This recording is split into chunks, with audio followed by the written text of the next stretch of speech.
Vélo motard, aujourd'hui un petit tuto sur du wrapping avant et après. Nous allons utiliser un noir mat satiné qui va ressembler fortement à la brillance des protections.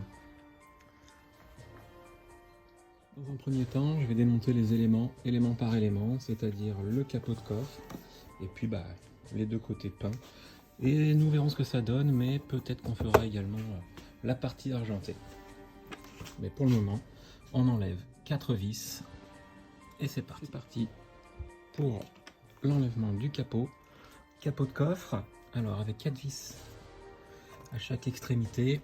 Et il faut savoir que la partie est collée. Nous allons donc la chauffer un petit peu pour la décoller plus facilement.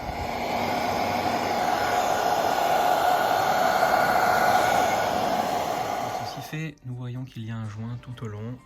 Il faudra tenter, bien sûr, de le remettre à son emplacement d'origine. Également faire chauffer le petit logo qui est collé.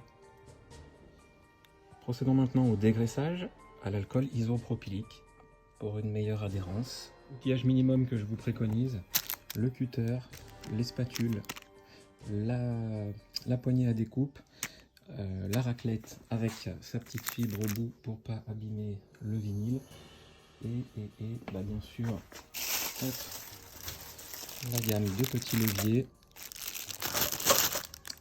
mais aussi l'alcool isopropylique avec son chiffon. Voilà, et puis décapeur thermique ou bien sèche-cheveux, vous l'aurez compris. Notre support est propre.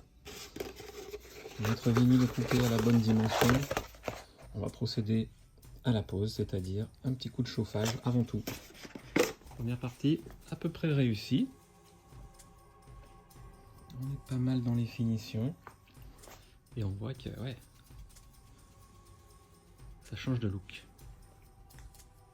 Pour unifier la chose, je vais faire aussi la trappe à carburant, si on peut appeler ça du carburant, oui, électrique. Quelques vis de par l'intérieur. Il y en a 5. C'est pas compliqué. Allez, on continue. Et voilà le rendu. Le rendu de la trappe. Alors ici, je dois avoir une petite impureté. Pas réussi à enlever. Ok, nous y sommes. J'ai réussi à enlever le bloc, carrément. Parce que je pensais pouvoir enlever juste les flancs en démontant les petites vis sur les côtés, plus sur les écopes avant. Non, en fait, il faut tout enlever. Tout enlever, c'est-à-dire là, ça sert à rien de les enlever pour le moment. Il y a 2 vis, une de chaque côté ici, une de chaque côté au niveau de la clé de contact, mais aussi 2 vis qui ne servent à rien que j'ai enlevé pour le moment, c'est celle-ci, même si effectivement je vais avoir besoin de les enlever, de les avoir enlevées, étant donné que ça se passe après à l'intérieur, il y a encore tout un tas de vis pour pouvoir enlever juste ce côté. J'en suis venu à bout, il y a 7 vis en tout, juste pour un flanc. 3, 4, 5, 6, 7. C'est galère, j'avoue.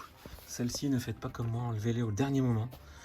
Moi, j'ai voulu les enlever quand c'était sur place, quand c'était encore en place. Et j'ai galéré parce qu'il faut un tournevis tout fin, tout court du moins. Un manche court. Ça y est, le premier flanc à gauche est fait. Non pas sans mal, j'ai mis un bon moment. C'est waouh, c'est chaud à faire. Hein. Ça y est, les copines, les copains, les pièces sont faites. Je vous conseillerais là pour la découpe de faire un petit tas vers le centre, juste quand c'est les bouts comme ça. C'est assez difficile à mettre en état, à tirer dessus comme il faut pour que ça soit joli au final.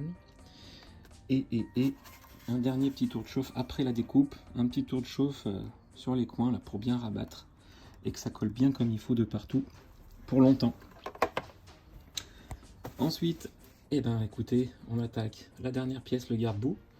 Et peut-être la dernière pièce, parce que s'il me reste assez de vinyle, je vais faire les petits côtés, là, les petites écopes. Voilà, allez, on se retrouve après. Ça y est, le garde-boue avant est fait aussi. Alors ne faites pas comme moi, nettoyez bien l'intérieur. Moi j'ai fait que les bords. Nettoyez bien l'intérieur, parce que regardez ce que ça donne. Hop, une impureté qui est restée dessous. Et voilà. Mais bon, je vais pas tout refaire. Hein. Puis là j'ai une bulle, j'ai beau cisailler, elle revient, je sais pas comment faire. Ça y est, c'est terminé, il est 20 h passées, mais j'ai une moto unique.